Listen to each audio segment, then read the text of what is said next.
Jokowi 100 hari. Pertanyaan besar 100 hari masa kepimpinan sebagai presiden. Di hari ke-100-nya menjabat presiden, Jokowi mendapatkan PR besar, yaitu apakah Jokowi mampu melepaskan predikat petugas partai dan menjalankan janji tunduk kepada rakyat dan konstitusi? Jokowi memang belakangan dihadapkan pada kasus-kasus besar.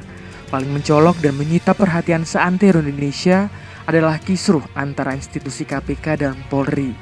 Kasus cicak versus buaya jilid 3 dinilai oleh banyak pihak berawal dari kebingungan Jokowi dalam mengambil keputusan.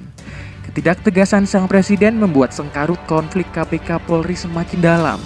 Polemik KPK dengan Polri memang tak bisa dilepaskan dari Jokowi. Kisruh dua lembaga ini dimulai dari keputusan presiden menunjuk Komjen Budi sebagai calon tunggal Kapolri. Keputusan Jokowi ini konon adalah bisikan dari Ketum PDIP Megawati dan Ketum Partai Nasdem Surya Paloh. Jokowi sendiri setelah membentuk tim independen untuk menyelesaikan kisruh KPK Polri. Tim independen yang berjumlah 9 orang masih menunggu surat Kepres Presiden Jokowi. Jika sudah resmi bertugas, para tokoh senior itu akan berkantor di Sekretariat Negara. Pertanyaannya adalah, mampukah Jokowi menjawab tanda tanya besar itu dan mengambil keputusan tegas sebagai presiden pilihan rakyat dan mengambil langkah yang lebih konkret untuk menyelamatkan KPK?